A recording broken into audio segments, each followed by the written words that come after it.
Hi, this is Paul. This is a video I've been waiting for a while to get to.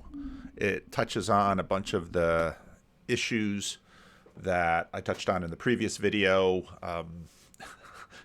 Grizz made the comment, I did the hand things and I didn't say opponent processing. So winsome versus antithetical, sort of opponent processing in the culture. This is a big deal right now in evangelical churches. Evangelicalism is sort of splitting apart over this winsome versus not winsome. Sort of ground zero for this was a conference up in Battleground, Washington that happened earlier this year. Aaron Renn, I met Aaron in Chicago in the little estuary cluster thing that we had in Chicago, had with Bethel McGrew before I went to Synod this summer. And Aaron's work is something that I've been watching for a long time. He started with a newsletter called The Masculinist, which turned a whole bunch of women that I know off right away. But it was quite popular. And part of what's interesting about Aaron Renn is that in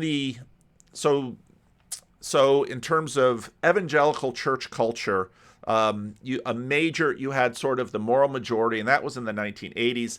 That was followed up by the seeker movement in the 1980s and 1990s, and the seeker movement was followed by the emergent movement. And the emergent movement was sort of a split between that's really where the beginnings of sort of the progressive evangelicals and the young, restless, and reformed started to diverge. You had Reformed theology suddenly getting very popular in a lot of Southern Baptist places.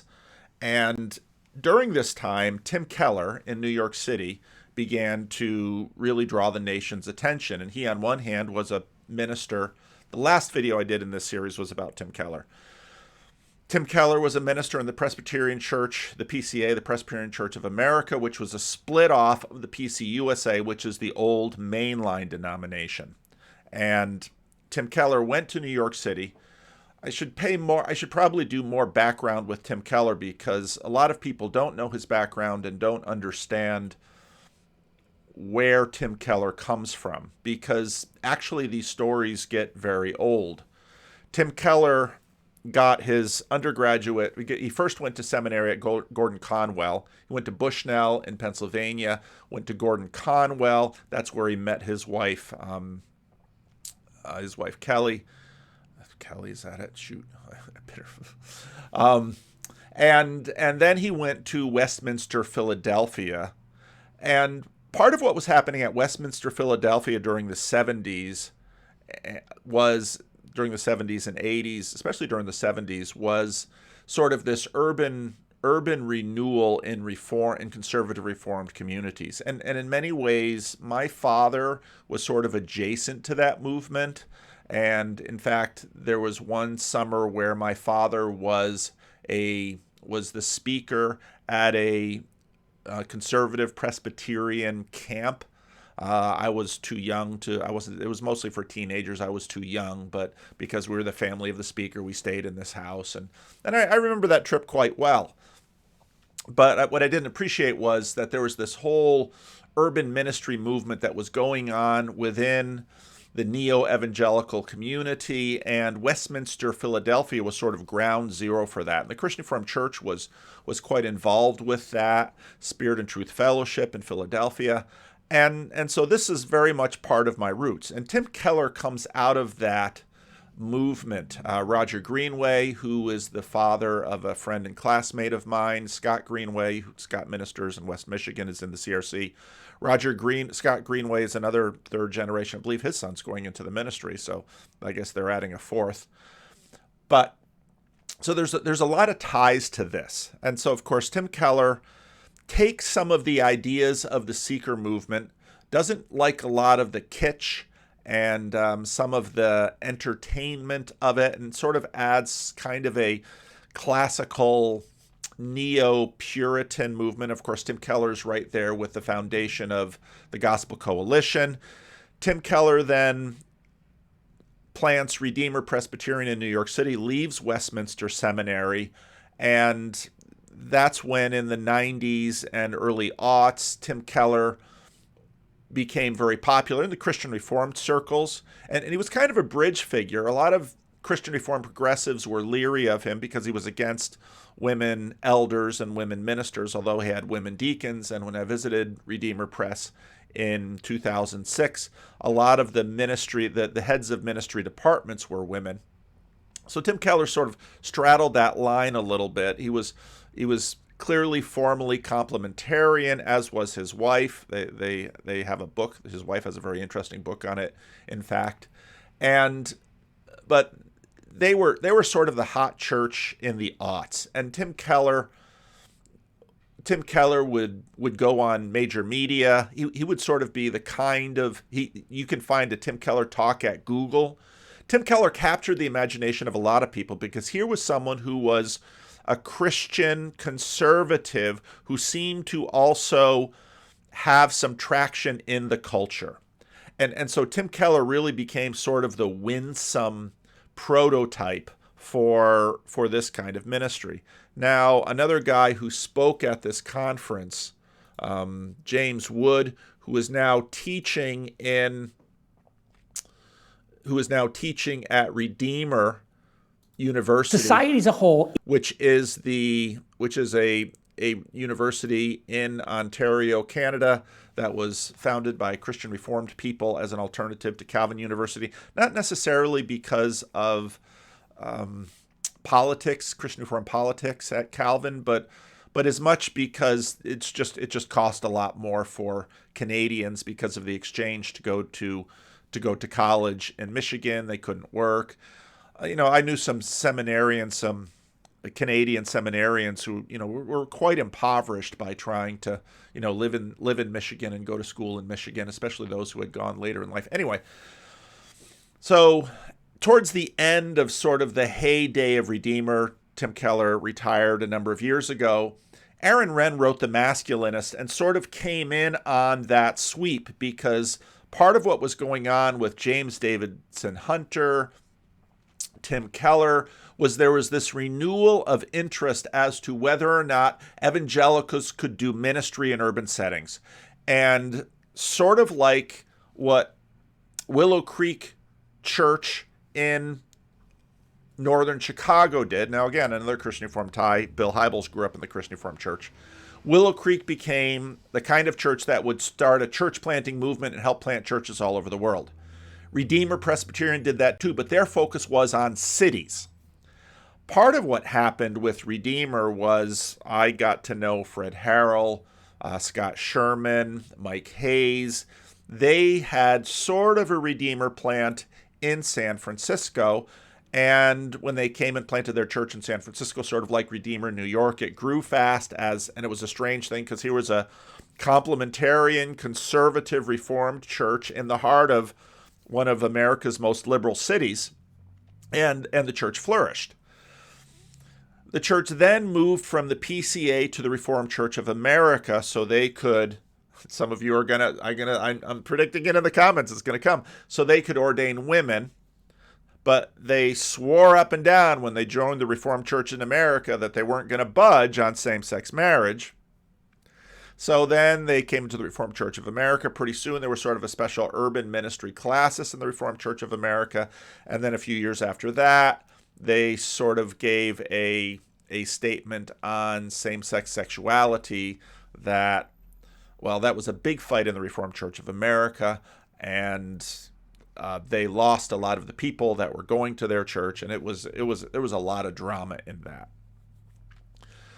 All that to say is that Renn comes in towards the end of, let's say, the Tim Keller urban ministry movement, and Renn right away was talking in some ways a lot of the same language as Tim Keller, James Davidson Hunter, about renewal of the city, and especially about the cultural relationship between elites and the culture of the nation. Now, the United States is a massive nation with a lot of cultural conflict and many subcultures. So it's very difficult to talk about these things. At our last estuary meeting, one of the topics that came up was, can you really say things are getting better or things are getting worse or sort of moving in the right direction? Political pollsters love to do this sort of thing. Aaron Renn wrote a piece and then wrote another piece, and one got posted at First Things, which is which is an interesting website, and its story is also interesting in terms of the conservative Christian space in the United States, on the positive, neutral, and negative world. And so he's really been a central figure in this. And one of the things I really like about Renn is that he is more self-conscious about the transition of American Protestant WASPy elites and how that transition has gone. I remember when I got the book, Jesus and John Wayne, to me, I'm very well accustomed to the tight relationship between American conservative politics and American conservative evangelicalism. That's old news. We saw that with Karl Rove. We saw that with George W. Bush. We saw that with the moral majority. You can see the roots of that in George Marsden's writing about American fundamentalism and what happened through the 20th century. All of that is old news. To me, the far more interesting story is the story that Aaron Renn, in many ways, almost uniquely keeps an eye on, which is what happened to the American Protestant elite that basically used to run this country. And if there's I think for a professional historian to really write that story well, that to me is really the central story. And Renn isn't a professional historian, but he works on that, and he talks about that more than anybody else. And to me, that's the ball to keep your eye on, and Renn does it better than almost anyone. And so when suddenly I saw this video pop up in Twitter and from James Wood that he had spoken at this conference, and then I went and saw the conference videos, and I thought, these videos, more than a lot of things, are really sort of at the nexus of what's happening in the culture. So I want to give this some time. So here we go. Term negative world, it's up to me to tell you what it is. And so that's what my first talk is basically going to be today. And we used to talk about the culture war, or this conflict between the church and secular society. Well, today it seems like there's a culture war. Now, before you let him get too far, this is a lot of in-house talk. So these are conservative, politically conservative, small O orthodox, big R reformed. This is a gathering for these people. And this is obviously not in a major church. This is a small church, I think, in a fairly small, I didn't look up. Grizz says he's been to Battleground, Washington. I never have. I'm sure Nate Heil can add some light here. But so this is a lot of in-house talk. But I think this has implications that definitely deal with many of the tensions that are in this little corner of the internet for us. And so when you listen, let's let him go some more. But the culture war is actually inside of the evangelical church itself. We're seeing a lot of conflict, a lot of acrimony, and a lot of realignment. So we'll have this group of evangelicals over here point their fingers at this group over here and say, look at them, they voted for Trump. How dare they? How horrible is that? And then you have this group of evangelicals over here pointing their finger over here and say they're going woke. They're abandoning traditional teachings on sexuality, whatever it may be. And there's all this conflict, and if you're on Twitter, then you see it every day. We also see that people like David French, who you would have classified as a hardcore culture war type, actually spends most of his time now criticizing conservative evangelicals. Russell Moore, who actually ran a major entity or agency in the Southern Baptist Convention, left to join the staff of a church that baptizes babies. Somebody needs to find out what's going on there.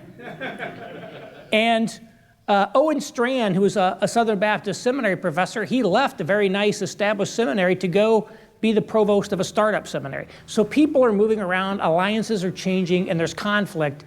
And what's causing this? What's going on? And what is happening is that there has been a fundamental shift in society into what I call the negative world. I love it that you can hear babies cry during this presentation. It's a sign of a healthy place.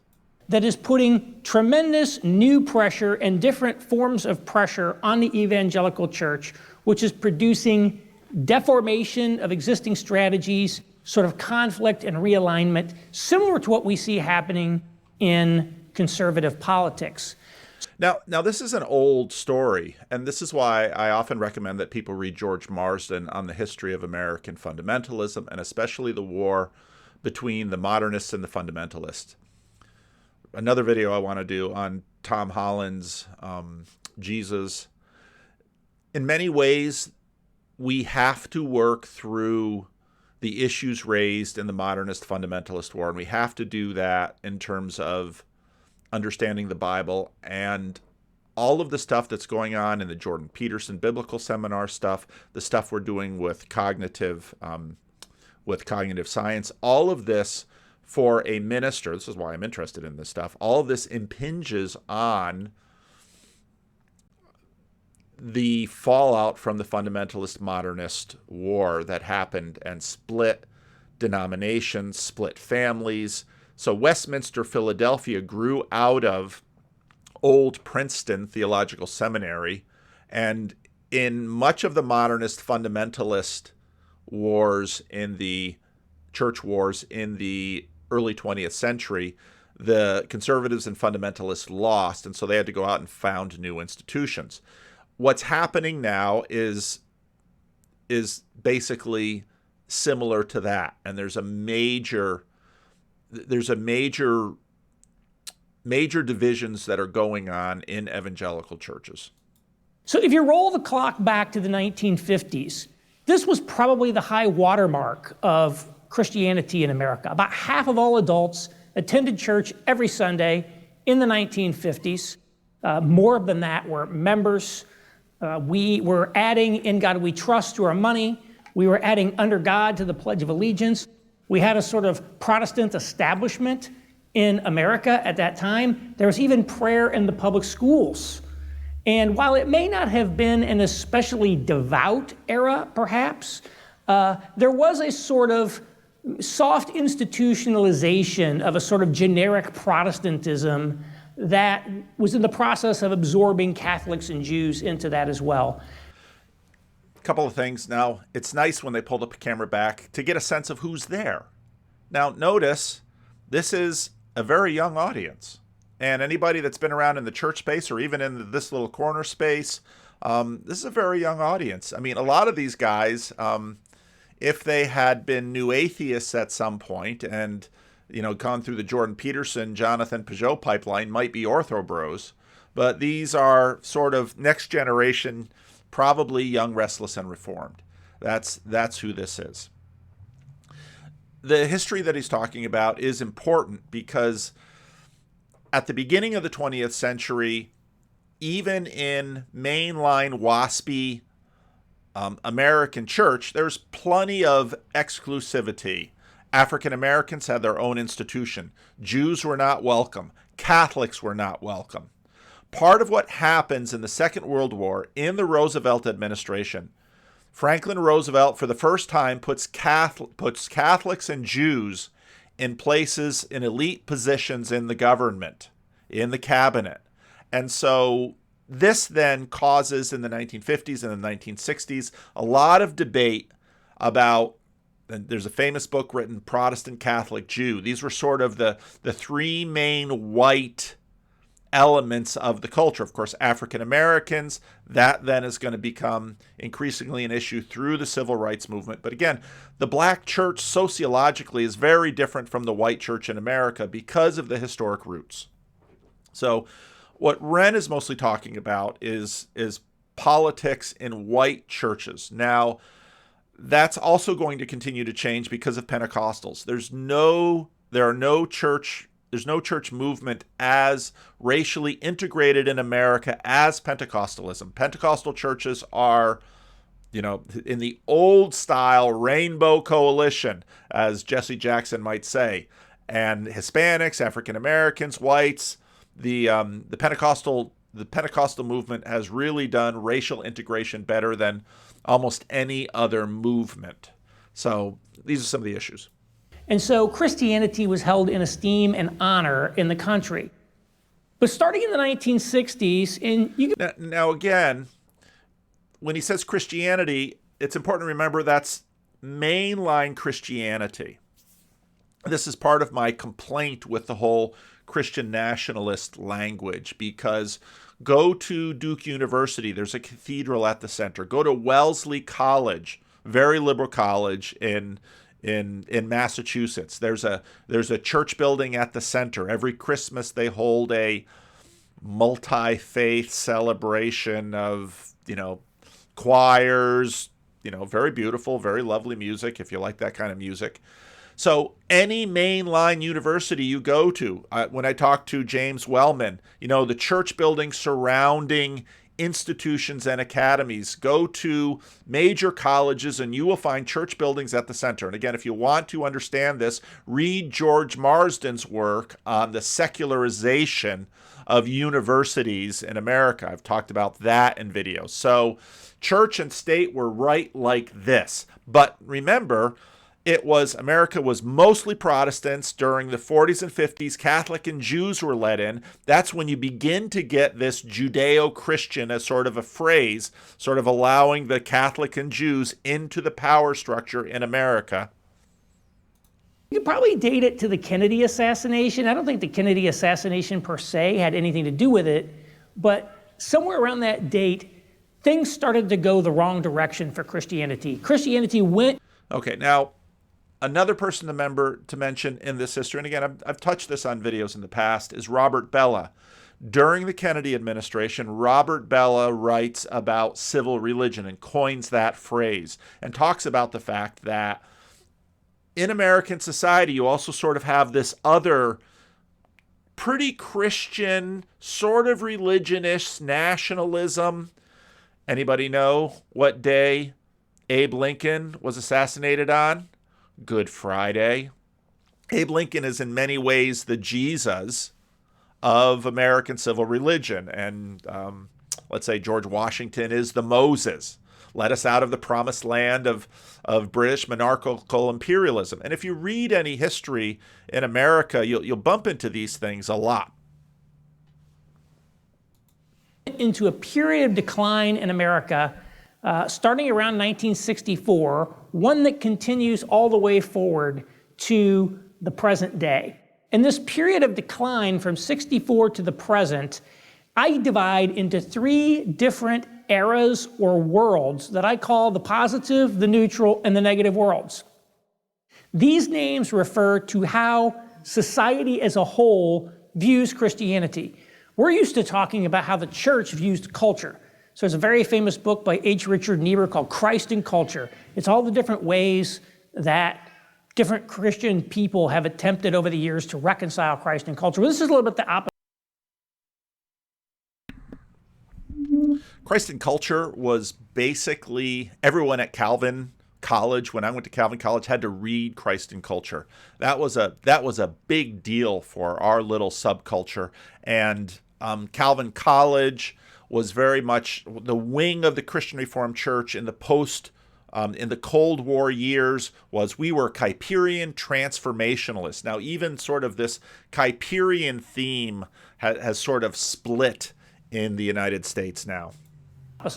This is how the culture views Christianity. So in the positive world, which lasted from 1964 to 1994, Christianity is in decline, church attendance is declining, the metaphysical and moral claims of Christianity. Now, I don't know if he'd have it start. The positive world was pretty much everything in America, and it intensified into the 50s and 60s. But again, you can't read George Marsden's history of American church history or Mark Noll's history of American church history and not appreciate just how deeply Protestant America was. Protestantism was, in many respects, sort of the state church of America, but because it didn't have a state church, evangelicalism, and sort of became half of it in the neo-evangelicalism. But again, that's after the Second World War. It was the mainline church that was the establishment churches in America. Are being called into question. Nevertheless, Christianity is still basically viewed positively. To be known as a good church-going man, people want to vote for you. It helps you get a job, that sort of thing. And Christian moral norms are still the basic moral norms of society. Around 1994, we hit a tipping point in which Christianity was no longer viewed positively, but it wasn't really yet viewed negatively either.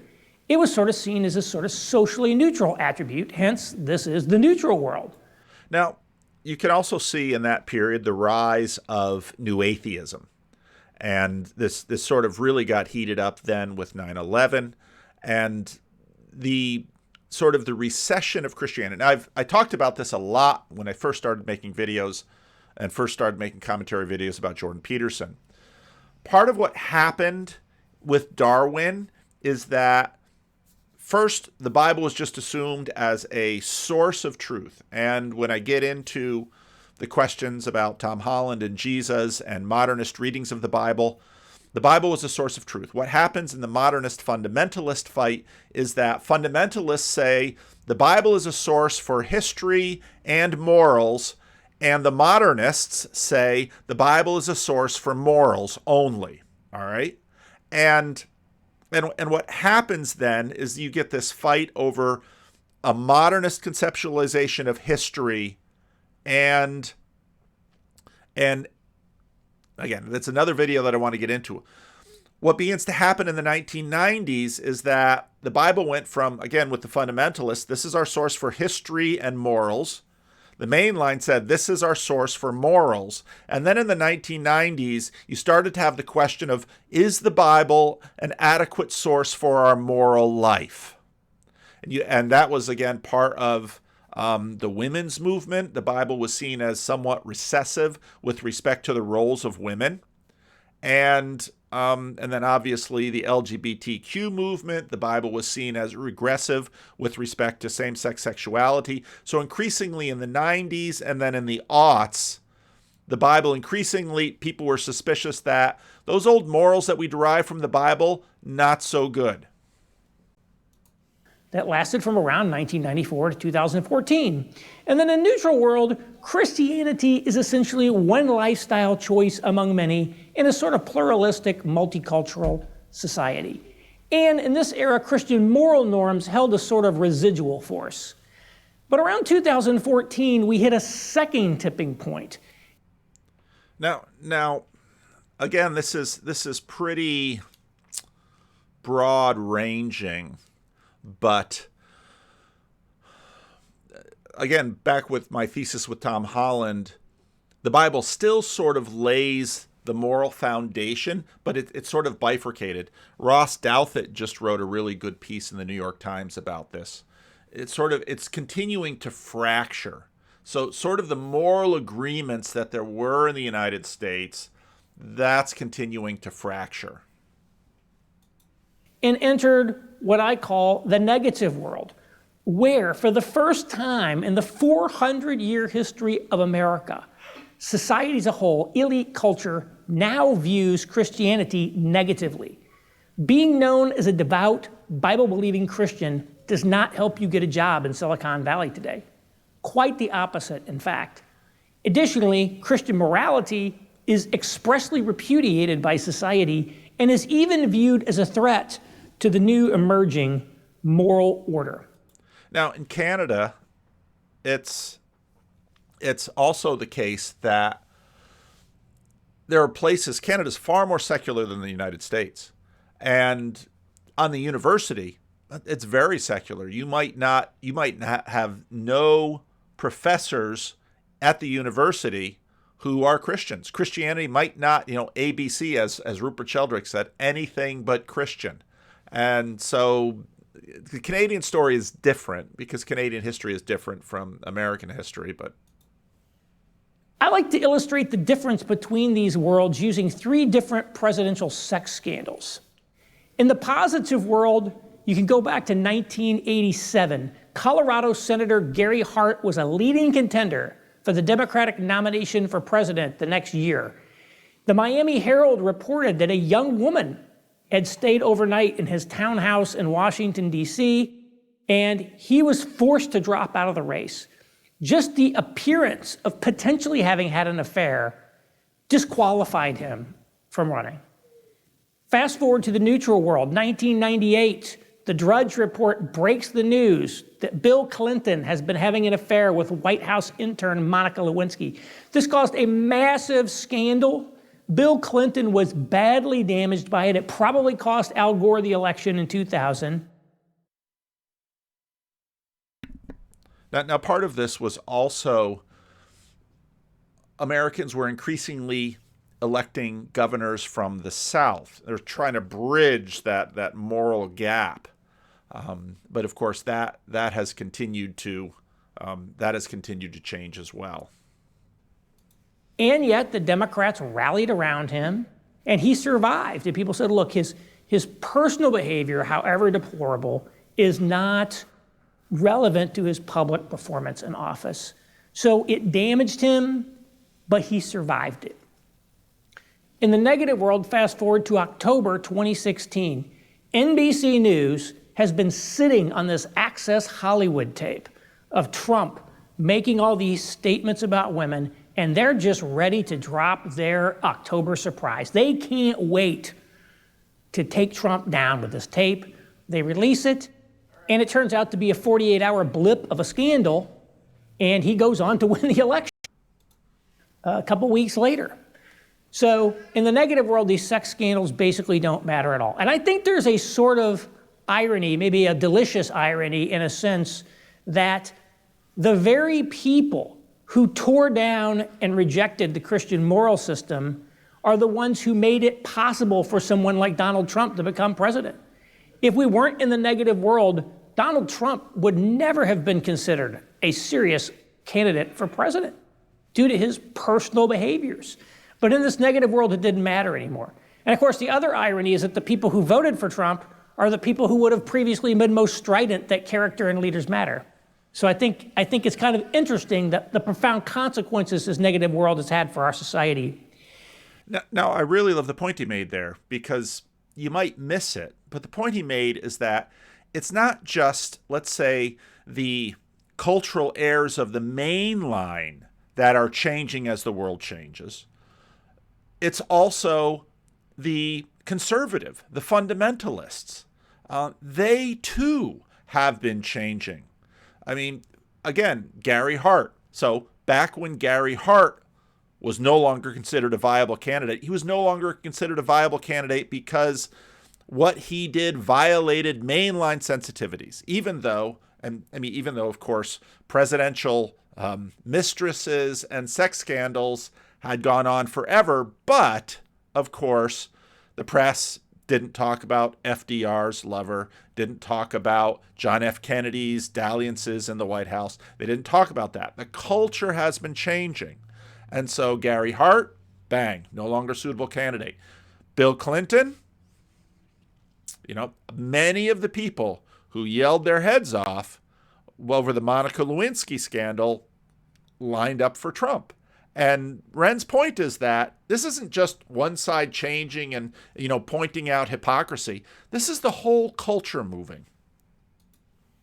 Now, why did I pick these dates? And again, picking dates for transitions in history is always somewhat impressionistic. I picked 2014 as the neutral to negative transition because this was 1 year before the Supreme Court's Obergefell decision that essentially institutionalized Christianity's new status in society.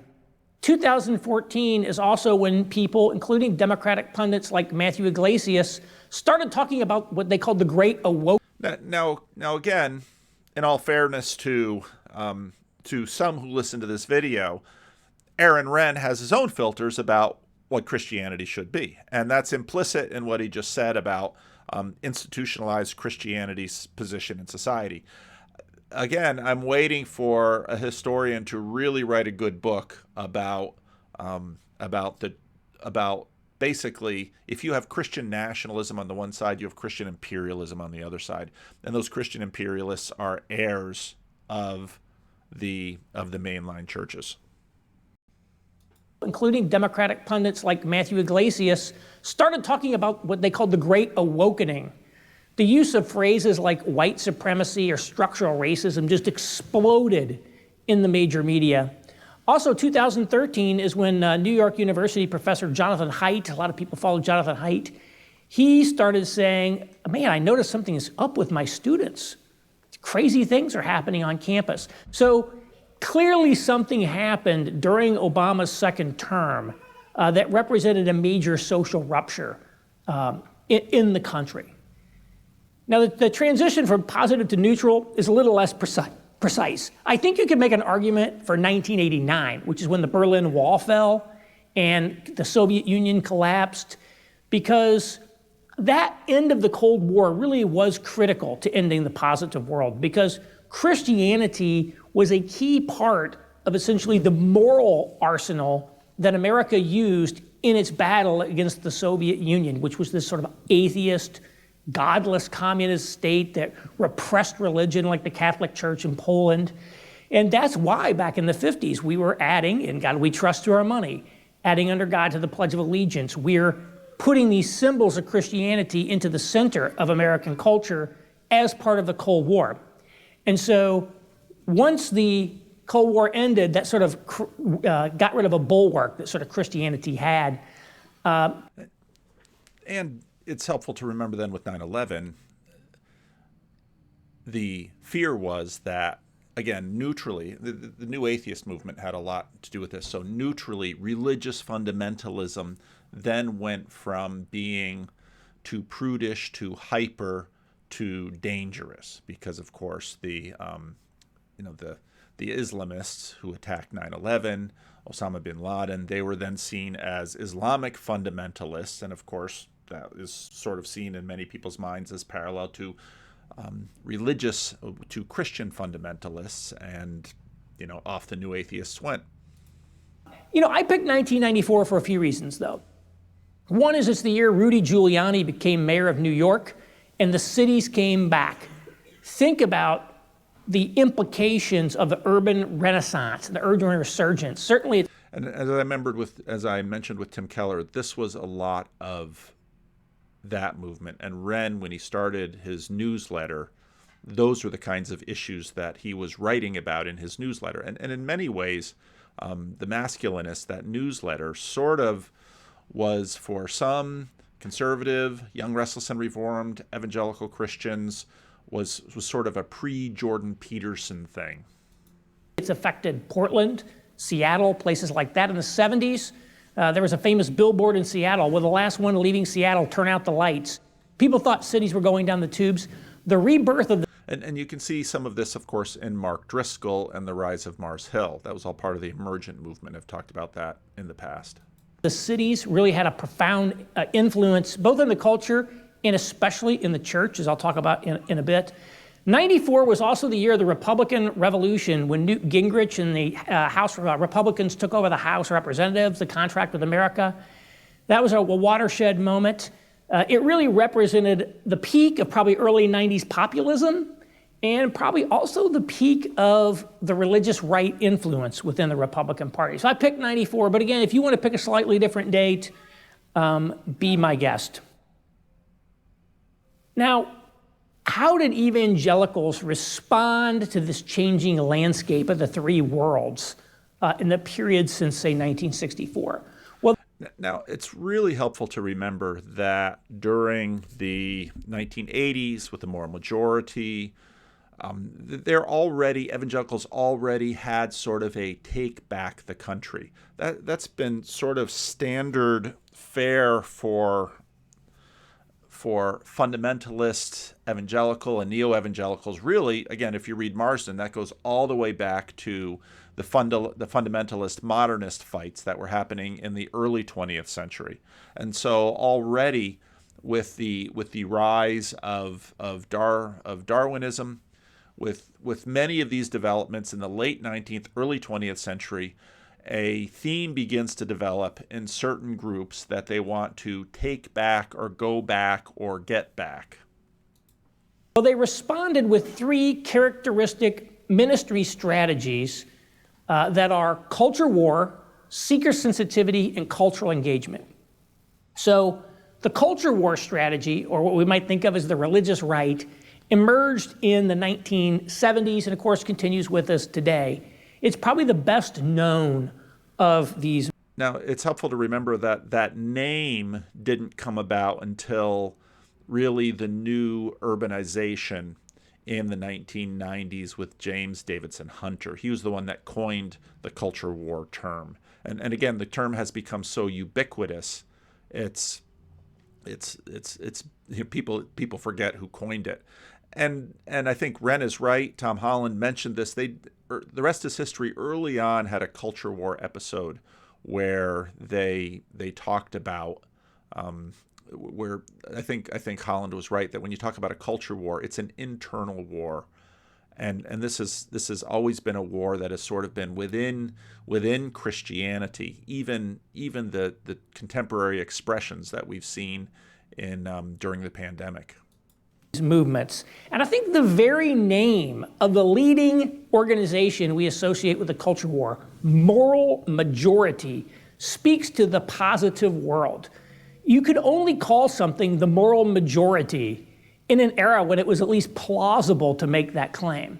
Now, it might not. Now, I think, again, Renn isn't really a historian, and neither am I, but moral majority, it's important to remember the connection between that and Nixon, because, of course, if I remember correctly, Nixon talked about the silent majority, and it's sort of been a trope in a lot of these movements that the assumption is that we're the majority of the country, however we is conceptualized, and we are losing our grasp.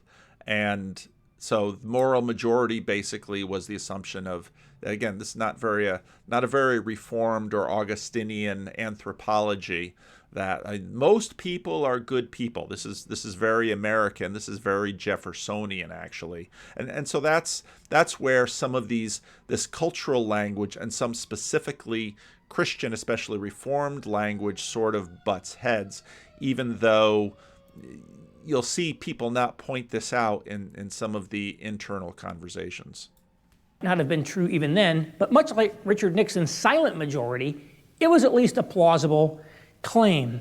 And so the religious right, again, emerged in the 1970s out of this movement that was called the New Right at the time. And you might be saying, well, I'm reading a lot about the New Right now, and which I just always like to tell people, there's nothing older than the New Right. There's always a new right coming along. This is probably the most famous one. It was a big 70s and 80s insurgency. And what they basically did was they saw that the sexual revolution was happening, Roe versus Wade, prayer kicked out of schools. They said, things are going the wrong way, godlessness is on the rise, and we're going to fight back. So we're going to mobilize politically in order to take back the country from the left. And, up until the 1970s and even into the early 1980s, evangelicals had predominantly been Democrats. The first evangelical president was Jimmy Carter. And Newsweek magazine named 1976 the year of the evangelical because that was the year that he won. As late as 1983, the sociologist James Davison Hunter found that a plurality of evangelicals remained Democrats. But no, this is a really key point that he's making here, because again, people now here in the 2020s might not recognize this, but Aaron Renn is exactly right. Jimmy Carter was, so you could really begin to see sort of the turn from the main line to the evangelical happening in the 60s and 70s. People were leaving mainline churches and going to evangelical churches, and that mass movement took about 20 years. Some whole churches would sort of get out, but they saw a lot of the issues that arose in the 70s. They're very similar to the issues that are in churches now in terms of women in leadership, same-sex sexuality. all of these things were issues in the 70s, and people began then leaving mainline churches and joining evangelical churches. There are also a number of real big movements that happened in evangelicalism. There's a filmmaker. He's a friend of Burn Power, who made a lot of movies in this era. A lot of people became Christians in the late 70s, early 80s. One of the most famous is Chuck Colson. And if you really want to get a sense of that era, read Born Again, Chuck Colson's memoir. And I've used this clip, not really a clip, but I've referred to this often, where Chuck Colson, of course, he was Richard Nixon's hatchet man, and he was the one that was going to go to jail. And he did go to jail. He started prison fellowship. But just at that point, too, he had been kind of a surly guy. And he comes home and he basically tells his wife that he's become a Christian. And she's sort of like, well, I thought we were Episcopalian. And so you see this huge movement towards evangelicalism. Time magazine had Born Again on the cover because that's how Jimmy Carter introduced himself to the nation. He was a born-again Christian, and a lot of Americans thought, well, what is that? Well, born again was sort of the way that evangelicals saw themselves as differentiating from the now in decline mainline WASP Christian movements. Under the leadership of people like Jerry Falwell, Pat Robertson, this group of people realigned into the Republican Party in the mid-'80s and became, and I would argue remains, the largest and most important voting bloc in the Republican Party. And again, the culture warriors, as their name implies, they took a highly combative and oppositional stance versus this emerging culture. They were looking for a fight. Okay, and what he's talking about here, this is sort of the rise of, not really the rise, but this is sort of the instantiation of the antithetical side of the argument that to take the country back, we need to gain political power. We need to, once we gain political power, then we can basically promote the kinds of policies that we want. Right. And it's also notable that the people we associate with the culture war movement are people who are sort of located far away from the major citadels of culture in America. They tended to be from backwaters, a lot of them. And they reach their followers mostly through their own platforms, like direct mail or paid for UHF TV shows like the 700 Club. And now it's really key, again, to notice that, let's say, Trump's Protestant lineage, Norman Vincent Peale was sort of the mainline Joel Osteen of his day. When Trump runs for president, suddenly he pivots to really embrace the evangelical community, because he knows that if he woos the evangelical community, they'll be deeply loyal to him. And in the election of 2016, Marco Rubio and Ted Cruz were sort of the favorites of the evangelicals.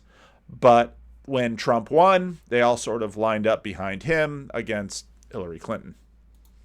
You know, this gave them a sort of marketing-driven televangelist style that we all know. Although later in the 80s, as these groups became politically active, groups like the Christian Coalition drew in big donor money. But originally it was sort of donations from the flock. And so the major culture war figures, people you may have heard of, Jerry Falwell of Moral Majority, who was where? Lynchburg, Virginia. Not a big city in kind of Western Virginia. Pat Robertson of the Christian Broadcasting Network in Virginia Beach, again, not a major cultural center.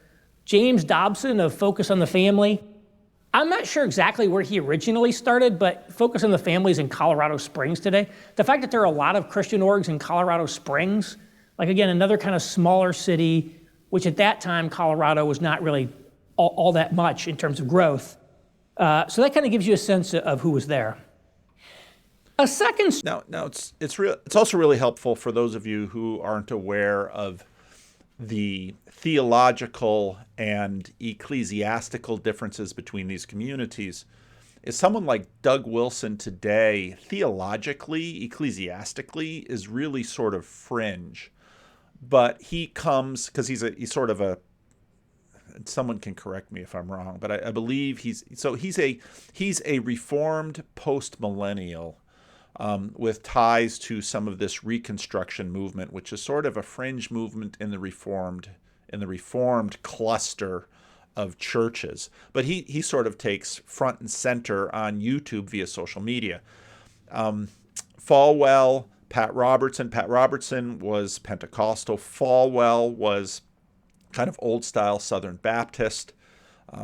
But what happens in evangelicalism is that you sort of get this, the distinctions, the theological distinctions blur. And again, a great book to read about this is Molly Worthen's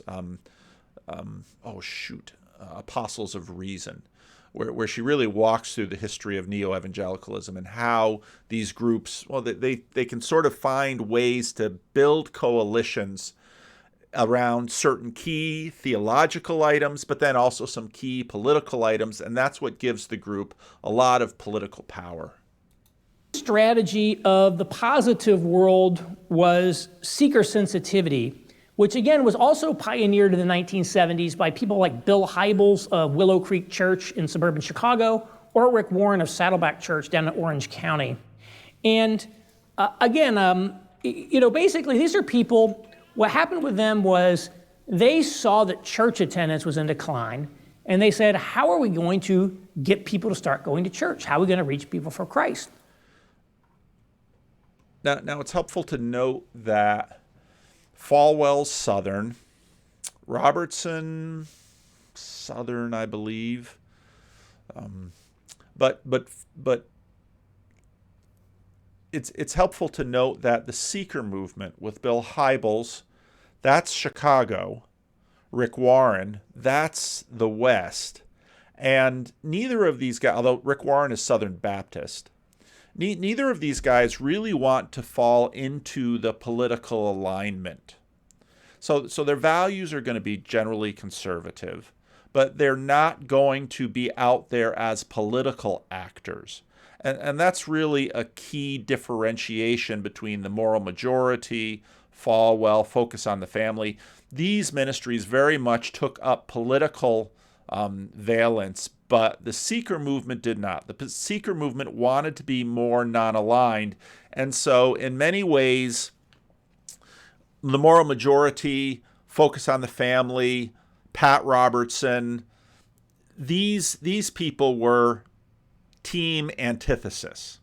Seeker movement, really team proto-Winsome. And the whole ethos behind the seeker movement, where you took all the symbolism out of church, you were on sort of a campus that looked like a junior college campus, you had jazz music in church, all of these things. Bill Hybels' phrase was, a safe place to hear a dangerous message. And so in that way, there definitely is continuity, and I think Renn is nicely drawing the continuities, but really with the seeker movement, you get the beginning of Team Winsome. And so, as the story goes, Bill Hybels went door to door in suburban Chicago, knocking on doors, and first question he'd ask is, do you go to church? And if the answer is yes, interview's over. If the answer is no, he's like, well, why do you go to church? Why don't you go to church? And then people would give all the list of reasons why they didn't go to church. He says, I'm going to design a church that these people want to go to. So he kind of shed many of the denominational distinctives, traditions, etc. He adopted this sort of informality in liturgy and dress from the Jesus movement, which was a Christian. So this is really the liturgical roots of Team Winsome. Expression of the counterculture, contemporary Christian music was brought in, and there was also a sort of a therapeutic style of preaching. What I mean by that is there's a lot of self-help. Today you might hear a sermon on here's how you manage your social media or something like that. The Christian psychologist Henry Cloud, who some of you may know because he wrote or co-wrote many Christian books, he's actually been a regular speaker, or at least one point was a regular speaker at Willow Creek. They're getting very approachable, very non-threatening, not combative. And it's also helpful to note that whereas in some ways, what Willow Creek also did, I made a number of trips to Willow Creek in the late 90s. And they would have every year, they'd have a leadership conference, and they would bring in leaders of industry and business to give tips. And at this point, I still have some of them. At this point, local church pastors were supposed to be reading business leadership books, because running a church was like running a business. And so this very much came into the church, and business leaders were, they would be on board. So in a lot of ways, the seeker movement inherited some of the cultural alignment that the mainline churches had. And many of the people that went to seeker churches were individuals that would have gone to mainline churches a generation before. So you can begin to watch the continuity. But now again, Team Winsome has their roots in the seeker movement. This group is, again, still with us today, and you can think of this as basically the non-denominational suburban megachurch that we kind of mostly know. But their influence was far beyond just megachurches, because what happened in church communities was that very quickly your mom and pop churches were now bleeding members to the megachurches. And so what smaller churches and medium-sized churches, like Christian Reformed churches here in Northern California, very quickly, other Protestant churches, low church, non-liturgical churches, began adopting contemporary music. Within the churches in the 90s and aughts, you had the worship wars in the churches. Drums came into the sanctuary, guitars came into the sanctuary, because churches all over the place were basically adapting to market pressures. And if they didn't want to lose, especially young families were the hot commodity in this. If they didn't want to lose young families, they had to adopt contemporary liturgy, which was contemporary music.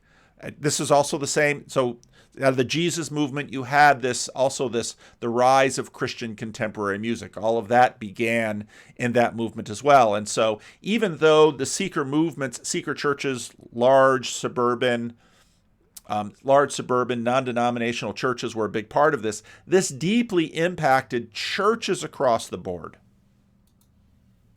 I think there's a couple notable things about this that talk about the positive world. First, just the term seeker sensitive. I don't know when that term was invented. I didn't invent it, but people talk about seeker sensitivity. Just the very name assumes it was, to my mind, Willow Creek. Now, it's helpful to note, too, that the seeker movement grows out of the church growth movement, which grows out of Fuller Seminary in Southern California, grows out of the Reformed Church of America Church, Robert Schuller, the Crystal Cathedral, which is now a Roman Catholic church. So there's a ton, there's so much written about all this. There's a ton of information about this, but this is the historical roots of this fight. A lot of people are seeking, right? So it's still positive in the sense that people are looking, and we just need to give them some place to find. Also the idea of just going and asking people why they don't go to church and expecting a coherent answer from it. Today, if you knocked on somebody's door and asked them why they don't go to church, they probably look at you like you're from Mars or something. Like, why would I? Church? Who goes to church? It's just not. So if you listen to Tim Keller's analysis of this, because now remember, in some ways, Tim Keller's church in New York City is seeker church applied to the urban context. Whereas the seeker church was suburban, the urban, Tim Keller's church was urban. And Keller, when you listen to Keller's talks in the early aughts, he basically noted that in the positive world, all churches had to do is sort of activate dormant Christians. And a lot of those dormant Christians were boomers or builders. But now, I think this is, again, where Renn's thesis is correct. The culture is going to keep moving on, and the culture is going to continue to shape people beyond the kinds of shaping that had happened during, against the heyday of church attendance in American culture, which was during the Cold War. Part of the mental landscape, whereas back then, it was essentially, people kind of knew, well, yeah, you should possibly go to church.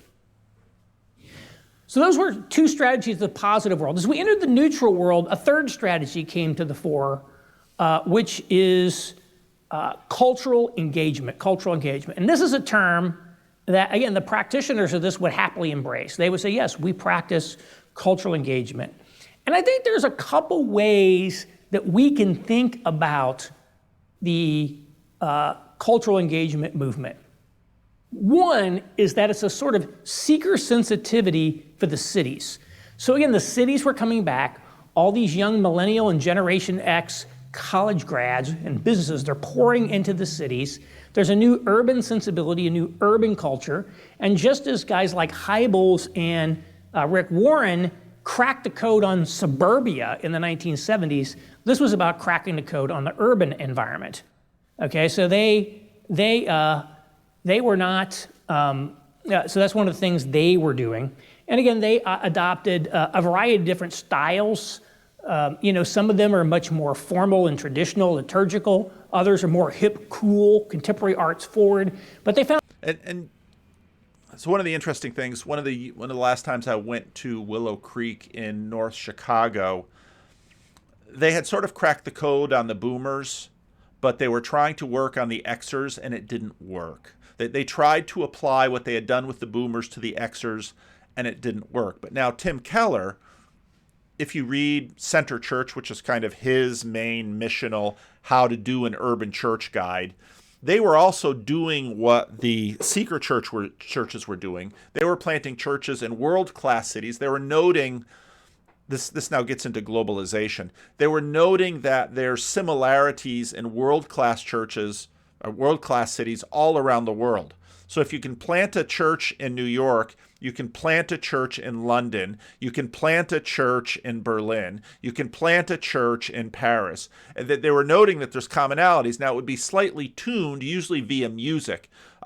Churches very quickly figured out that music was key, and that you just basically borrow this from, let's say, the radio station. And what type of music are your people listening to normally? Find a Christian compatible version of that music and use that.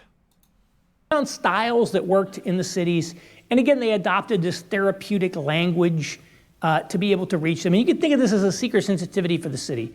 Another way to think of it is as the opposite of the culture war. It's like the culture war, people wanted to fight against the culture. These people are like, let's not fight, let's sit down and talk. Let's try to get along with the culture. And again, these people were starting to develop, as it was becoming clear, the culture war strategy was a loser, wasn't going to work. And they're in places that are not friendly to the culture war. And it's like, why should we just fruitlessly fight with people? Why don't we take advantage of this new pluralistic landscape and just sit down and talk with people? And now, I love this lecture. This is a terrific lecture. And if you're unaware of this whole thing, this lecture is a terrific introduction into it. It's helpful to remember that these suburban megachurches are, one of the places that these places are growing is the Old South. And so these churches are exploding in Atlanta, in Memphis, and because there's competition with the older churches, all of the churches are sort of picking up on these cues and these strategies that the seeker churches are. And this old Take Back America ethos that was in sort of the places in America that didn't have political power, as opposed to the places in America that had elite positions of power. New York, Chicago, Los Angeles, San Francisco, Seattle. Team Winsome really grew up in those places where they knew they had already, in some ways. Now, Tim Keller writes a response to James Wood and Aaron Renn, and Tim Keller makes the argument, we were already living in a negative world. And as with many things like this is super complex. He has a point, but Renn also has a point. And so there's as you focus in the resolution higher and higher and higher, you get to see that, yeah, Team Winsome sort of figured out that the old style revivalist anti-culture, go back to the Christ and Culture book, Christ Against Culture. This will not work in New York City because New York City is the generator of national culture. It's the generator of world culture. Same as Los Angeles, same as San Francisco, same as Seattle, same as Chicago. These things are not going to work. So if you can't beat them, join them. And so Team Winsome decides, Bill Hybels, we're going to create a safe place for safe space for a dangerous message. Because if we the fundamentalist ethos was antithesis. This was, let's bring you in, and slowly but surely we're going to see if one way or another you can come around to our thinking. Now, so before I was interested in Jordan Peterson, I was very interested in Tim Keller. And so just as Jordan Peterson was a harder study, because of course my roots were much closer to Tim Keller. But one of the things, Tim Keller's main strategy, sermon-wise, was to agree in principle with what those seekers already wanted and show how the gospel and Jesus actually gets you there better. That was Tim Keller's strategy. That's very different from sort of the old style antithetical approach that those in non-centers of cultural generation and elite power were using. Take Back America is a strategy of people who feel they have lost it. New York, Los Angeles, San Francisco, Seattle, Chicago, they already have it. There's no taking back. They already have it. And the question is, well, let's see if we can subvert. So in many ways, that's sort of the comparison between full frontal assault and subversion. And even if you listen to, say, John Vervaeke, when he talks about stealing the culture, that's much more of a winsome strategy than an antithetical strategy. If we articulate the truths of Christianity in a compelling way, in language that they're prepared to understand, right? In ways that affirm the things that, we can affirm in that culture, that's the seeker sensitivity aspect, then maybe we can get a hearing for Christianity. And it did work for parts of it. So again, as I said, they came in and they rather than being negative. It's also helpful to note that if you looked at someone like Bill Hybels, safe space to hear a dangerous message, Bill Hybels was an undeconstructed Christian, evangelical, in that when it all boiled down to it, it was the Roman road, it was the four spiritual laws. And I think that facilitates Renn's idea of it was a positive space, because all of these tools that were developed in the mid-20th century, evangelism explosion, were, again, Renn noted that the seekers knocked on their door and said, why is it you don't go to church? A generation before, D. James Kennedy in Florida, their people knocked on the door and said, if you were to die tonight, what would you tell Jesus? What would you tell God in order for him to let you into his heaven? That was evangelism explosion. That was a generation before. And you can tell it's a little bit more antithetical, but the presumption again is that the person that you knock on the door has some sense, some Christ hauntedness that hell might be an issue. And so maybe you'll get a hearing. Towards this culture, they're like, look, there's a lot we like about the city. We love the arts. We like the life of the mind. We like being urban. We care about profession and vocation and things of that nature.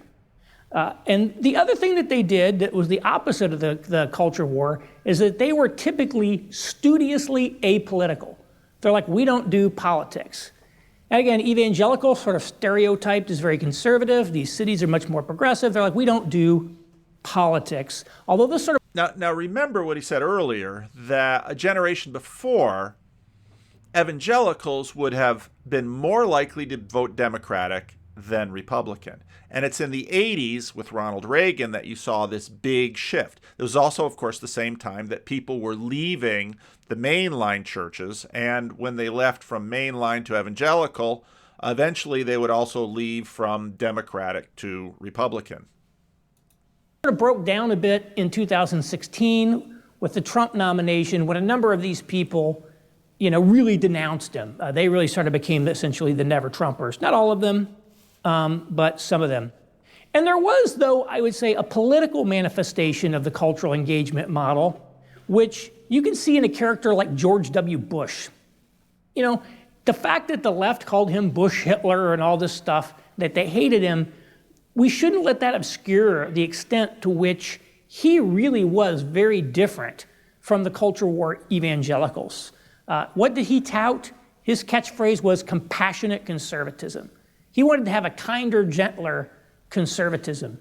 He made a point of saying explicitly, he said, basically it's almost like a literal quote, I'm not going to kick gays. We're not going to be anti-gay. He supported civil unions. He didn't support gay marriage, but he supported civil unions for gays. Less than a week after 9/11, he made the first ever presidential visit to a mosque in order to reassure Muslims that, hey, you're a valued part of America. We don't blame you for what happened.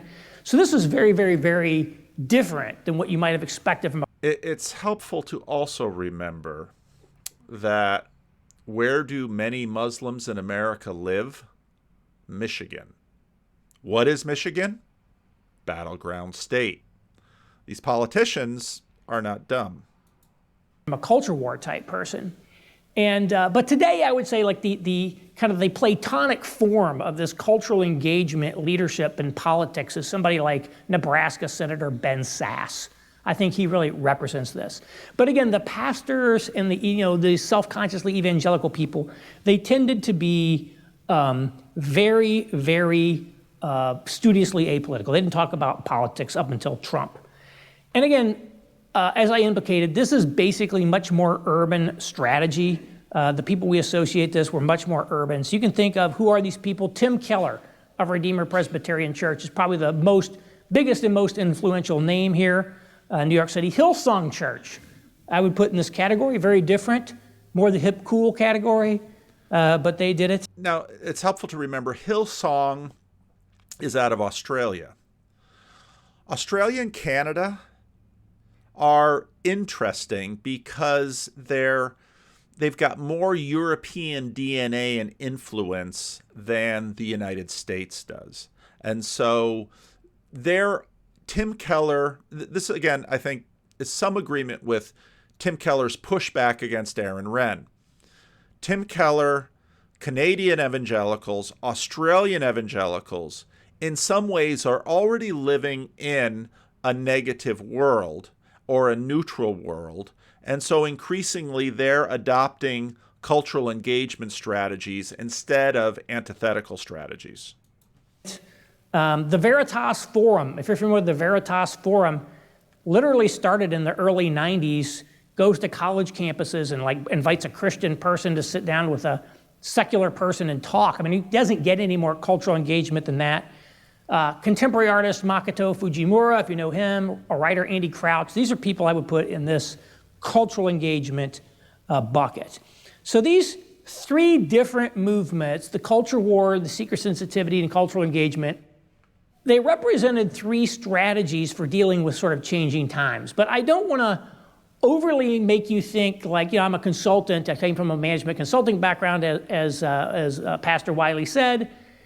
But I don't want you to think that a bunch of MBAs cooked these strategies up in the lab. Okay, this wasn't just a purely strategic model. There were also sort of other demographic, geographic, cultural, dispositional, theological differences between these groups that sort of drove a lot of what happened. From a geographic perspective, you could potentially say culture war was rural evangelicalism, seeker sensitivity was suburban evangelicalism, and cultural engagement was urban evangelicalism. Right. So in many ways, you already had positive, neutral, and negative worlds practicing, and you just see the intensification of it. So college campuses, urban areas, negative world continues to intensify. Neutral world in suburbia continues to sort of go from neutral to negative. Even rural areas getting increasingly neutral. That's sort of, if you kind of imagine it as a tide, that's probably a good way to think about it. Also, the culture war years tended to have a sort of fundamentalist sensibility about them. And some of them actually came from fundamentalist backgrounds.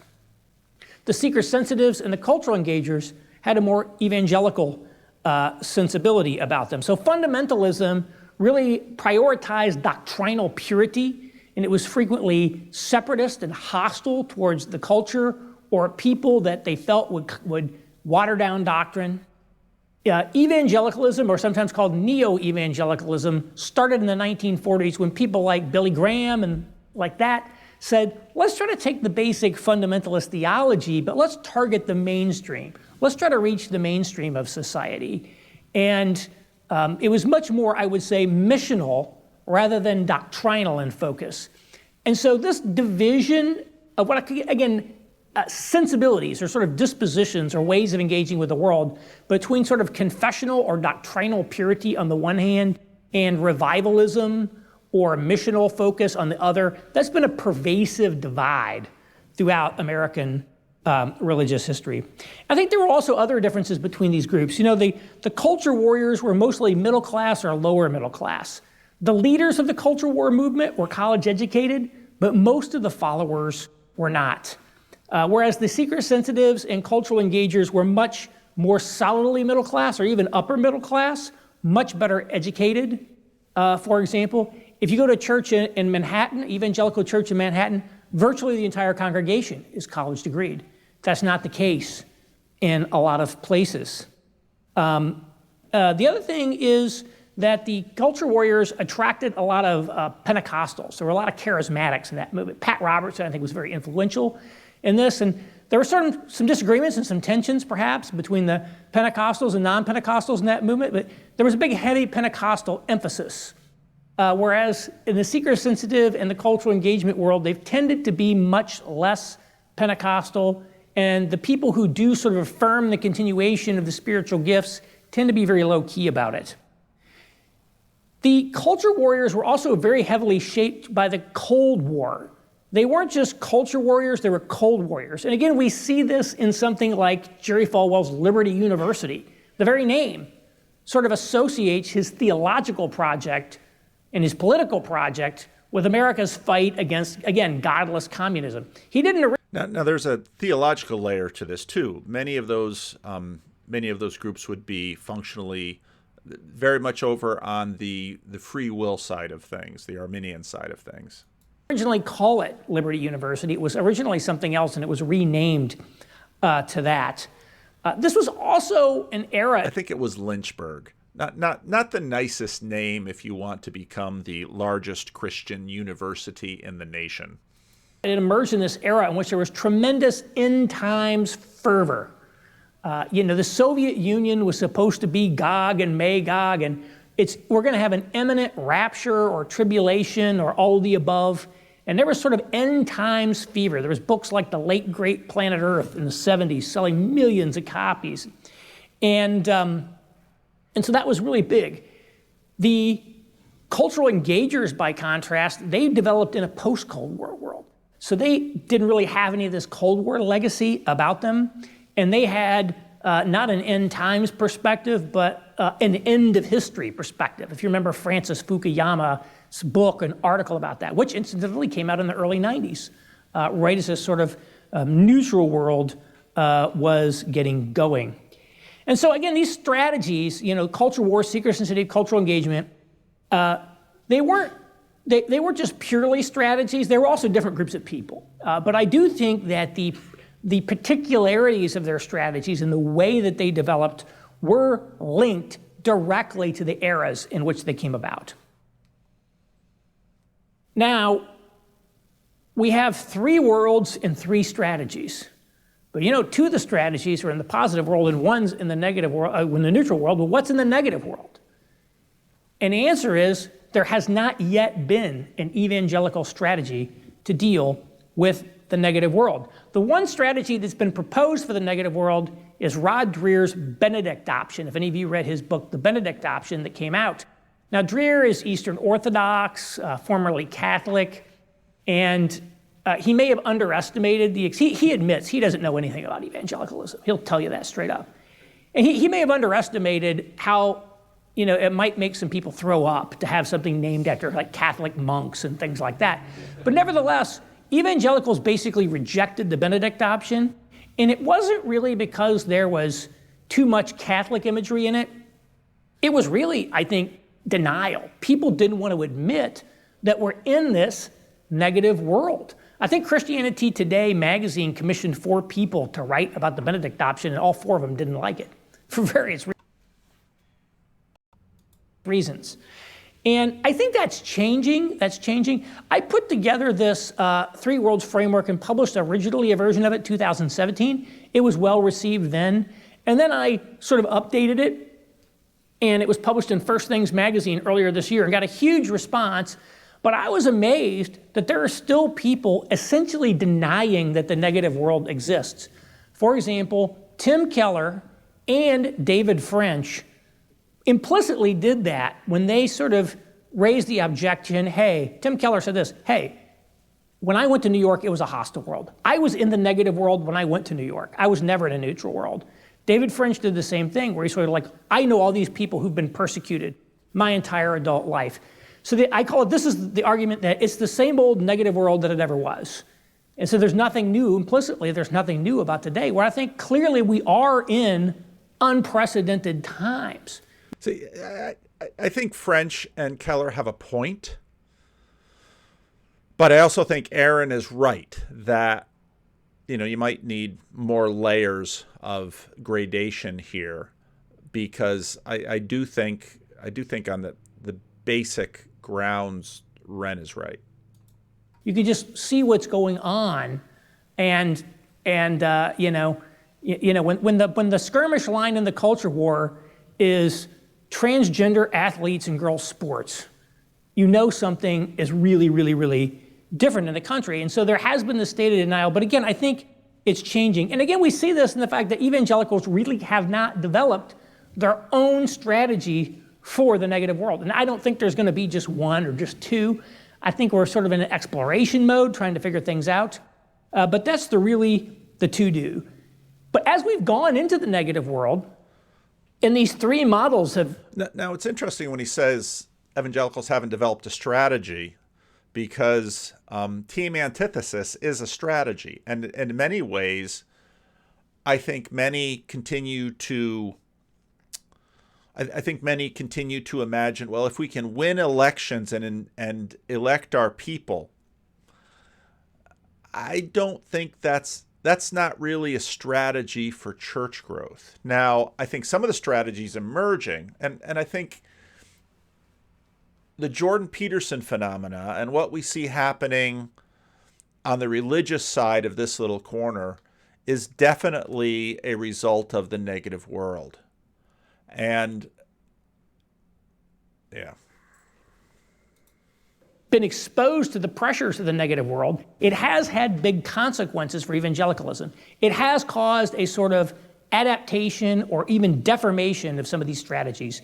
And of these groups, the cultural engagers clearly have the most at risk from the transition to the negative world. For one thing, the shift from a positive world to a neutral world represented a sort of downward slide in status for Christianity, but the cultural engagement strategy was much higher status than the culture war strategy, right? People like Tim Keller were treated as legitimate by secular society in a way that Jerry Falwell or Pat Robertson never were. So, he can write for the New Yorker, he can write for the Atlantic. Nicholas Kristof does nice sit-downs with him. Mark Galli, on his way out the door at Christianity Today, wrote a piece that really ticked off a lot of the cultural engagers. But, Galli had a point, and I think Renn has a point here, too. The New York Times. Actually, last weekend in the Wall Street Journal Weekend Edition, there was a very nice profile in the review section with Tim Keller. He gets very friendly press in a way that these other guys, wouldn't have. So these people have a cultural status to lose that the culture warriors never had. And that doesn't mean they're all unwilling to lose it, but they actually do have something to lose. And by the way, they're also higher status than the seeker sensitives, because urban is higher status than suburban, basically. And so... Right. Tim Keller would go on TV in a way that Rick Warren and Bill Hybels never did. Tim Keller was seen as educated, urbane. I'll have to check. I highly doubt Rick Warren ever did a talk at Google. Although, again, remember, 2008, Rick Warren prays at Obama's inaugural, and then he would not be allowed to pray in 2012 at Obama's second inaugural. And the second inaugural had the drama around Giglio, because then again, and I think this is exactly Renn's point, and this is exactly why he's right. By 2012, Giglio, Rick Warren would not be welcome on the stage of a Democratic Party inaugural because of their stance on same-sex marriage. Even though not many years before, Hillary Clinton, Barack Obama, and before that, George H.W. Bush were all in the, remember, civil unions? One of the example I like to give of the risk that's posed by the negative world to the cultural engagers was when Tim Keller went to Princeton Seminary in 2017. So Princeton Seminary is actually a mainline seminary. It's in the PCUSA. It's probably their flagship seminary, but it's not super liberal. I would say it's kind of moderate by PCUSA standards. A number of evangelical pastors have attended there. Now remember what I said earlier about Westminster, Philadelphia, where Tim Keller was a professor. Tim Keller was a professor at Westminster, Philadelphia. Westminster, Philadelphia was started when the modernist fundamentalist fight happened at Princeton, and the fundamentalists lost. And so they went out and founded Westminster Theological Seminary, Philadelphia, which became a seminary for the Orthodox Presbyterian Church, or the OPC. So when Tim Keller was invited, when he won, what was it, the Kuyper Prize? Again, Abram Kuyper. Again, this is all very close to the Christian Reformed Church. When Tim Keller was awarded that prize, this in some ways was analogous to Peterson at Cambridge. Remember when Peterson was invited to Cambridge, then disinvited? Keller was invited to Princeton and then disinvited. You can see the times change, and I think Aaron Renn is fundamentally right. There was some negativity that someone like David French and Tim Keller had to face, but the overall cultural shift, Aaron Renn is right. And they were going to give him their annual Abraham Kuyper Award and let him, give a talk there. Well, some of the students objected. They say and there was a significant financial prize in it as well. Doesn't believe in ordaining women, so he's a bigot, he's this, he's that. And so they rescinded the award. They didn't give it to him, although they did let him give a talk. And I'm like, if Tim Keller is too much. I believe I did a commentary on that talk. The talk is worth finding. It's sort of a bootleg recording, but it's worth finding. For a moderate mainline seminary. The award, they didn't give it to him, although they did let him give a talk. And I'm like, if Tim Keller is too much for a moderate mainline seminary, nobody else stands a chance, right, of getting a hearing, because he's the best at being able to navigate situations like this. Again, cultural engagers are also much more likely to live in sort of upscale urban environments, which are very, very secular progressive. They work in more higher paying, prestigious professions for mainstream employers. They love the social milieu of the upper middle class, the historic architecture, the pour over coffees, the farm to table restaurants, the luxury gyms, all of that stuff. I love that stuff too. Nothing wrong with that. But these are the environments in which the pressures of the negative world are most intense. This is where you're much more likely to get canceled. You're much more likely to get canceled if you work for Goldman Sachs in New York than if you work in a muffler shop in rural Indiana, where I'm from. You're just not you're gonna be exposed to different pressure. And so, I think that this pressure that they are under is often underappreciated by sort of red state Christians who, to them, it may be still the positive world to some extent where they live. And I think what's happened with the cultural engagers is a lot of them have sort of given up on the engagement, and they've sort of become synchronizers with the culture. And for example, they're becoming ever more vocal, ever more strident, ever more militant about issues like immigration or race. Refugees and racism, I say, are their two biggest issues. They're very loud on those issues, and virtually everything that they say today is a secular talking point, maybe with a little evangelical gloss, but there doesn't seem to be much genuinely Christian input on the circumstances. You know, they always sort of downplayed the flashpoint social issues like abortion or sexuality. They never really talked a lot about it. They tried to avoid talking about it. But today, they've actually even softened their stances on it further. So what you'll see is on abortion, you'll hear a lot of people talk about being holistically pro-life. So, you know, welfare for single mothers. I don't know if this is just today. I think this has been for a long time. Is a pro-life issue. Care for the refugees, a pro-life issue. And so they don't say that abortion's good necessarily, but they like to talk about other things as being pro-life. Similarly, on sexuality, you're much less likely to hear a sermon on traditional Christian moral teaching and much more likely to hear a lament about how the church has been unwelcoming to sexual minorities in the past. And they will use terms like sexual minorities that come from secular society. And so this group is sort of becoming much more. Now, I don't think homosexuality came from the church. That's also from sexual society. That's also from secular society. So his point that the Winsome crowd tends to hug left and punch right is, I think it's a fair critique and I think it's a fair critique. But a lot of both, everyone does sort of the, let's call it the verbal recalibration depending on where they want to go and who they want to go with.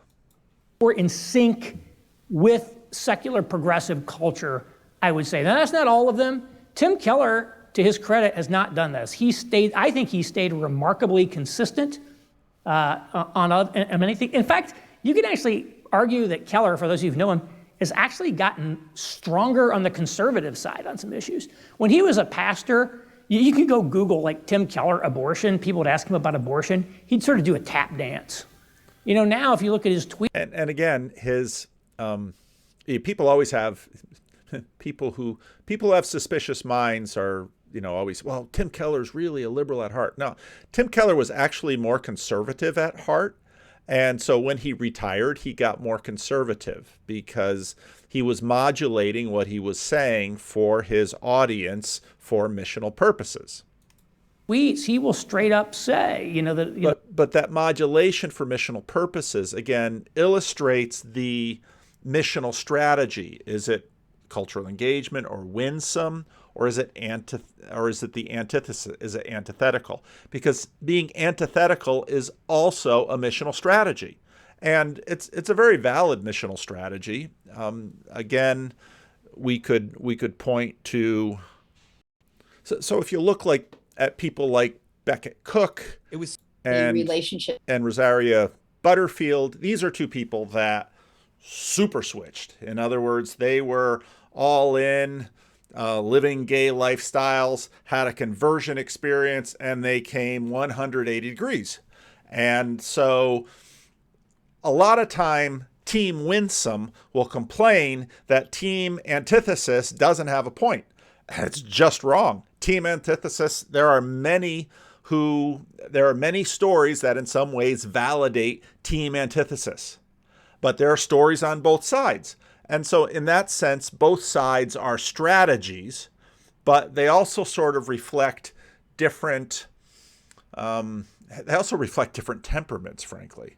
Some people just temperamentally are much more winsome cultural engagement. Other people temperamentally are super antithesis. And so you tend to go back and forth. You know, the church, you know, abortion's bad. I mean, he'll qualify, you know, and say things like, yes, we need to care for moms and things like that, but he'll straight up say abortion is bad. I think on some of these things, he's actually more direct. than he was in the past. But a lot of these guys are becoming very culturally synchronized. And I think for their part, the culture warriors, they've sort of evolved towards Trumpist populism. So they're Trumpist in a couple senses. One, they support Trump. And candidly, some of them support Trump to an unhealthy cult of personality degree.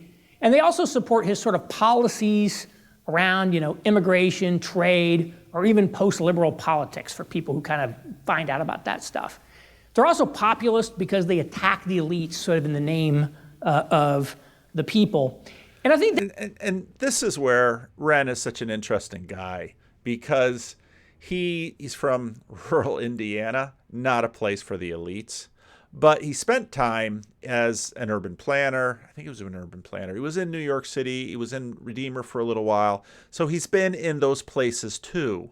And so Aaron Renn is not a populist at all. And most of his videos are about, he's really looking for a strategy, because he believes that at some point, Christianity is going to need to recapture something of what it had back in the mainline WASPy days when it had a hegemony in American culture. Now, I should probably have him on the channel. I spoke with him at that conference in Chicago. So he, in that way, doesn't sort of fit in with the populists either. And part of why this gets so interesting is many of the figures, by virtue of their theological and ecclesiastical stances, don't fit into the populists. Now, this is where he just recently did a video where he basically made the point that Roman Catholics are doing better. Hezi recently had on one of those little live streams, again, hardly anybody's watching these things, but Hezi had a live stream where he was talking about, in many ways, things parallel to the state of Israel, where it's not Christian, but it's in the state of Israel, you've got this real question as to whether it's going to be sort of secular Jews or observant Jews who run the show, and the observants are winning. And so then suddenly you get what often happens when you get conversations like this is the word theocracy comes into play. Now, part of how the American tradition is different is because, by virtue of the fact that there initially, again, were state churches in some of the state, but there was never a national state church for the federal government, America has always resisted theocracy as such. But now when we have Roman Catholics, the Catholics have a tradition of, the Catholics aren't really full-blown theocracy, let's say, in the way that perhaps, and I don't know enough, but perhaps Orthodoxy has more of that, because there's a long tradition of coziness, and this is a theological tradition. So all of these figuring out the relationships between politics and religion, and the relationship between church and state. You have the separation of church and state that's brought to the early United States in the Bill of Rights by Thomas Jefferson. And many churches and many Christian leaders in the United States are there. This, of course, is in contrast to the Islamic world, and that's where I've got to listen to Vervaeke's conversation with his friend from Iran. Now, it's really helpful to remember that.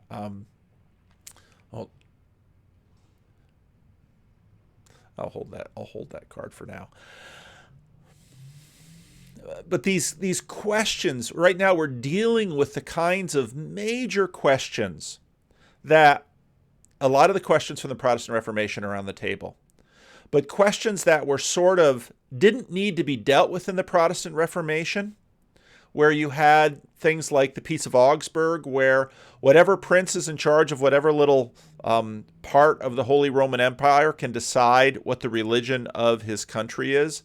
If you have the King of France, basically after the Protestant Reformation, you still had, in many cases, all the way up till now, a formal relationship between church and state that was broken in America. In America, even though it was formally broken, there was always sort of an implicit cultural connection between the majority Protestant religiosity and the state. And that was very much the positive world. To be a church, if you wanted to really rise in politics, you should be a churchgoer. Many atheists have long noted that we've never had a president of the United States as an outspoken atheist. But increasingly, what we're seeing is that atheist is, in effect, sort of a religious posture. And so these are all issues that we're dealing with now, and that's part of the reason why the Winsome War is so vital at this moment. They have also experienced some deformation about that stuff. They're also populist because they attack the elites sort of in the name of the people. And I think they have also experienced some deformation as they have essentially jettisoned some of their traditional touchstones. The thing I really have in mind here is this idea that good character is a precondition to holding public office or some type of key position in society. You may remember, this was the issue at the Bill Clinton impeachment. They were like, Bill Clinton simply lacks the moral character to be president, period.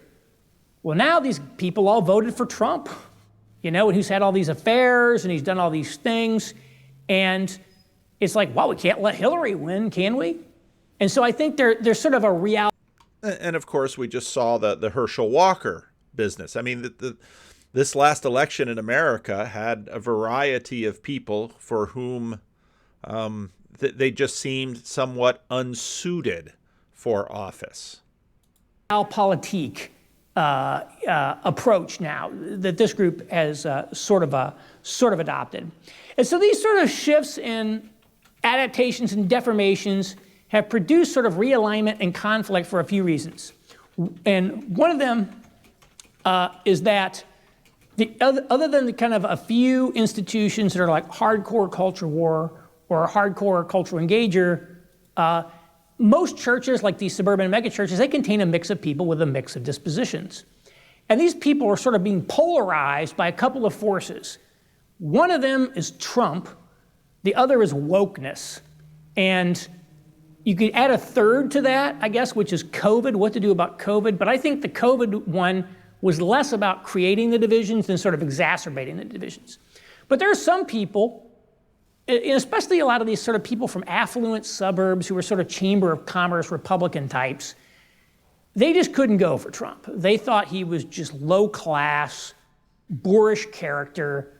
Trump was just a bridge too far. And again, one of the real good things about Renn is that Aaron Renn is also class sensitive in this. And so class comes into his analysis. And, for reasons of either they still do believe culture matters in leaders, or they just didn't like low class behavior. They just totally went insane about Trump. And then there are another group of people who, again, when the Great Awakening hit the world, it also hit the church. And a lot of churches have just become obsessed. Every sermon is about some element of racism. You practically hear in some of these things. I walked into a church the other month, and it was like, I practically sat through a Native American land acknowledgement at the beginning of the sermon. I'm like, what's going on here? And so a lot of people are very alarmed by that, and they're leaving churches. And so if you're somebody that's the Trump issue. So again, I talked about the history of the fundamentalist modernist fight at the beginning of the 20th century. Again, Marston writes about that. Then you had in the 60s and 70s, you had another mass exodus of the mainline churches into evangelical churches, which sort of set up the evangelical hegemony in the 80s and 90s and the political movement. And now the question is, what happens now? Will there be more people moving around based on woke? See, I think that the part of what's difficult about this is that churches are by structure conservative. And so some of the wokish stuff will stay around longer in the church than it will in the culture, ironically, because that's sort of how churches are made and what they're made to do. So it's hard to know how this stuff shapes out. But part of what's different is that church, so many more people were going to church. And the culture was so much more positive in the 60s and 70s when you had that big migration out of mainline into evangelical than it is now.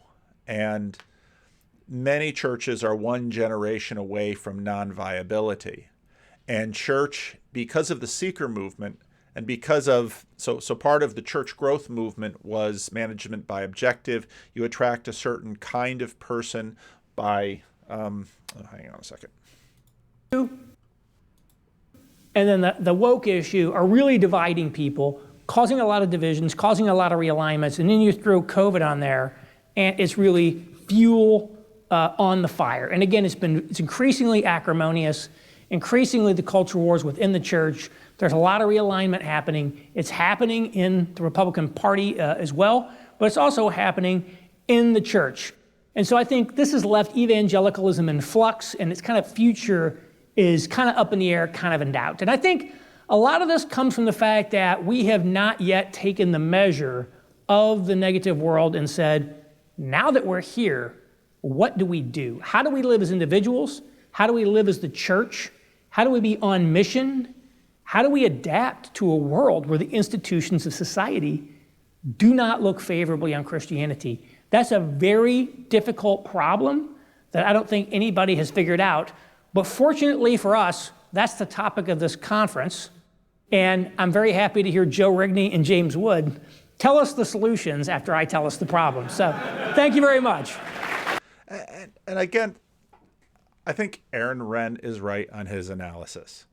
The church doesn't know how, the evangelical church particularly, because in America, evangelicals are, of course, heir of the split of the fundamentalist modernist movement. And so all of this take back, you don't hear Roman Catholics say, take back America. You don't hear Orthodox say, take back America, because they never had it. Evangelicals are at least heirs of the Protestant hegemony that had America. But again, its hegemony over America was different. The situation in England, where you have a state church, and in the other realms of the Queen, those will be different. Situation in Latin America, very different. In the France and the French colonies, very different. But evangelicals are in uncharted territories. And even, see again, someone might look at this and say, oh, Aaron Renn is team antithesis. Not exactly. He's not a populist. And if you listen to enough of his stuff, he is asking the question, how can Christianity once again become, have the positions of power it once had? Now, this sort of meets the Tom Holland thesis. And I would argue that the secular elites have within them the legacy of Christianity. But they also are in uncharted territories. And you see that with, I think a lot of people imagine that the woke would inherit the earth. And I think it's increasingly clear that they will not.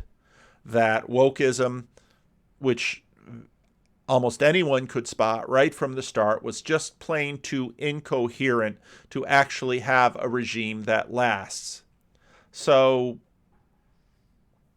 I gotta keep an eye. I've got my security camera at the house here, and the porch pirate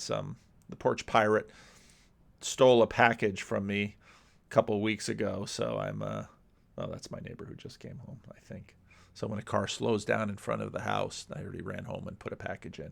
So, because my wife she's working all week, and Christmas Eve is Saturday, and Christmas is Sunday, and kids coming over, and all that. So getting ready for the holiday. Anyway, so the woke clearly won't inherit the earth, and in many ways, nobody knows what the way looking forward is. You know, the whole end of history is, there's a good argument that they basically misread the text. There's another delivery truck. I shouldn't tell you all the delivery things. It's not what you're here for.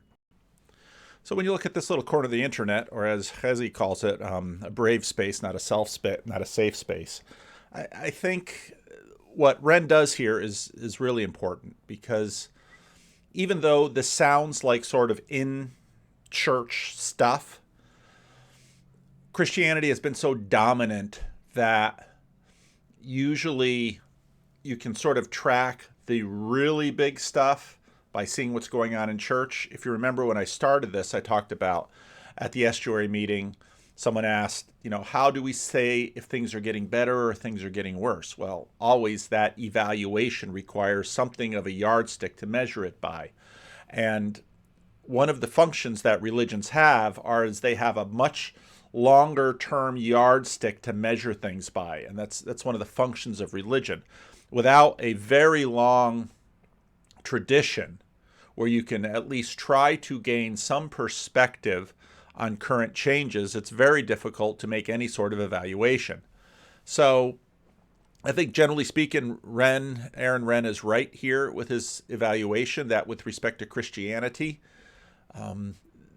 Christianity as a brand is by no means what it was. Where does this all go? Will evangelicalism be able to sort of get its feet under it again? Now, when I say that, people, if you say look at numbers, evangelical churches are not doing as badly as, let's say, Orthodox or Catholic churches. And some of you say, well, what do you mean? Lots of young people are coming into Orthodox churches. Yeah, but they're losing their immigrants faster than, let's say, the Jordan Peterson, Jonathan Peugeot, Jay Dyer wave can fill it up. You've got some new little church plants that are Orthodox. But again, that little movement into Orthodoxy of former atheists and American nominal Christians or even evangelicals, that's tiny compared to the sorts of losses that are happening because of the way the drift that the culture is going. Evangelicalism, there are many places that are far less negative than, let's say, downtown Manhattan or Los Angeles. And there are many places where things are still working for the church. You have churches that are growing. The church is massive, and the context is complex like that, making generalizations difficult. So this is the first, and if you really want to hear a speech, listen to Renn's second. I wanted to set the table with this because I figured, even though some of you might be aware of his 3 worlds of evangelism, his speech, I think, was an excellent articulation of it. But his next speech is really something. And that one I really want to walk through. So, all right, that's it. I think this will probably be a longer video again. And, some of you said, what happened to the 2-hour videos? Well, I haven't checked this one yet to see where it is, but it's a 41-minute talk, and usually it's 2 or 3 to 1 in terms of a commentary. So, as always, let me know what you think. Leave a message.